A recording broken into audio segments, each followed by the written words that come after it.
आप लोग भूल गए जब 86 एसडीएम के पद में से 56 एक जाति विशेष के लोग भर दिए गए। जिसकी डिग्री फर्जी थी उसे आयोग का अध्यक्ष बना करके पूरे कमीशन और युवाओं के भोज से खिलवाड़ करने का काम हुआ था। उसको जब मौका मिला उसने मारी तबाही, पूरे युवाओं के साथ खिलवाड़ किया था। ये कौन नहीं जानता है? 2017 के पहले क्या स्थितियां थी कौन नहीं जानता है? क्या नहीं होता था? आप लोग भूल गए जब 86 एसडीएम के पद में से 56 एक जाति विशेष के लोग भर दिए गए। और ये कौन नहीं जानता है इस बात को? पांडे जी, इसका ये भी हम बताएंगे। दूसरा वही प्रयागराज है जिस प्रयागराज में पब्लिक सर्विस कमीशन के कार्यालय में महीनों तक यूपी के नौजवान धरना दिए थे और एक अयोग्य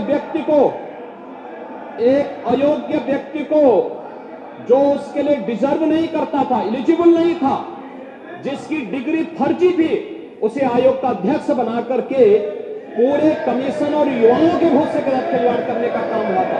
यह भी इलाहाबाद में हुआ था। तो यहाँ माननीय अखिलेश जी ने कहा था, आंकड़ा भी दिया था कि वो 3 लोग भर्ती हुए थे ऐसे, और आपके सामने बात स्पष्ट। पांडे जी, मैं उसी इस पे आ रहा हूं। दूसरा उस समय कैसे कैसे लोग अध्यक्ष बनाए गए थे जिसकी डिग्री फर्जी, जो स्वयं एक लेक्चरर होने के लिए एलिजिबल नहीं था। High school 3rd division, intermediate 3rd division, graduation 3rd division, फर्जी पीएचडी की डिग्री, और वह Uttar Pradesh public service commission का अध्यक्ष बन गया था। और ये लोग उसको लेकर ढूंढते थे, घूमते थे, और उसको जब मौका मिला उसने मारी तबाही, पूरे युवाओं के साथ खिलवाड़ किया था। ये कौन नहीं जानता है? और यही नहीं, इस समय भर्ती की प्रक्रिया को पारदर्शी बनाने के लिए समय समय पर रिफॉर्म किए जाते हैं, और ये आयोग और बोर्डों को पूरा अधिकार होता है उस रिफॉर्म को करने के लिए, लेकिन प्रक्रिया पूरी ईमानदारी के साथ होनी चाहिए। और वही प्रक्रिया पब्लिक सर्विस कमीशन भी, अधीनस्थ सेवा चयन आयोग भी, शिक्षा आयोग भी उसके लिए अधिकृत होते हैं। वे लोग इस प्रक्रिया को पूरी कर सकते हैं। और जब भी उत्तर प्रदेश के युवाओं के हित में इस प्रकार के कदम उठाने की आवश्यकता पड़ती है, तीनों आयोग, बोर्ड या कोई भी अन्य ऐसे बोर्ड या आयोग हैं, वे इसके लिए अधिकृत होते हैं। क्योंकि वो एक ऑटोनॉमी बॉडी है, वे अपने कदम को उठाने के स्वतंत्र है, वे कर रहे हैं। लेकिन प्रक्रिया में कोई खामी नहीं, उनकी ईमानदारी, उनकी नियत में कोई, उनकी पारदर्शिता में कोई उंगली नहीं उठा सकता। पूरी शुचिता और पारदर्शिता के साथ सारे कार्य संपन्न हो रहे हैं। और इसीलिए इन युवाओं को नियुक्ति पत्र देने के लिए मैं और मेरे मंत्रिमंडल के मेरे सदस्यगण सभी लोग जाते हैं। माननीय जनप्रतिनिधियों से हम कहते हैं कि वे लोग भी जिले जिले में जाकर के नियुक्ति पत्र वितरण में अपना योगदान दें।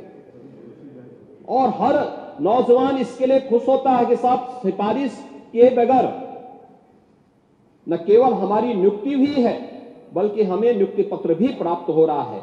ये हमारे लिए हमारे जीवन का सबसे अद्भुत क्षण है। के बारे में भी जानकारी नहीं दी, कितना पैसे आए उसकी भी जानकारी नहीं दी। जाली नोट में 10 लाख करोड़ से ऊपर के लगभग कितने जाली नोट मनी का बैंक से गैपिंग है, उसकी भी जानकारी नहीं दी। कितने पैसे आपने अकाउंट में दिए लोगों को, 15 लाख रुपए आपने, उसकी भी जानकारी नहीं दी। तो हम तो पहले आपसे नोटबंदी, जीएसटी के बारे में हम सिर्फ इतना कहेंगे, ये जीएसटी बड़े व्यापारियों के चोरी का सबसे बड़ा रास्ता है। और मिडिल क्लास व्यापारियों का हिंदुस्तान में, एक कपड़े की कीमत है हमारी 200 रुपया और जीएसटी भी हम देंगे 200 रुपया। मिडिल क्लास को कितना मुनाफा होता होगा यह भारत सरकार का दिल ही जानता है। हम इस पर कुछ और नहीं कहेंगे। हमारा दूसरा चीज है, मंत्री जी भ्रष्टाचार पर कुछ आप अलॉट करिए पैसे को, इसको खत्म करने के लिए। माननीय इस पर एक अलग बजट पप्पू हो यादव जी, भ्रष्टाचार पप्पू यादव जी, आप चेयर को एड्रेस यह कीजिएगा। सबसे बड़ा, प्लीज काइंडली एड्रेस। यह सबसे बड़ा इंपॉर्टेंट है। दूसरा चीज, बिहार को 5% जीएसटी इस बार आपने कम क्यों किया? ये आपको बताना चाहिए कि बिहार को 5% बजट आपने इस बार कम किया है, वो किस आधार पर किया है? दूसरी चीज, झारखंड का लगभग 1,36,000 करोड़ रुपया आपने जीएसटी का आप रोक रखा है, आपको ये भी बताना चाहिए।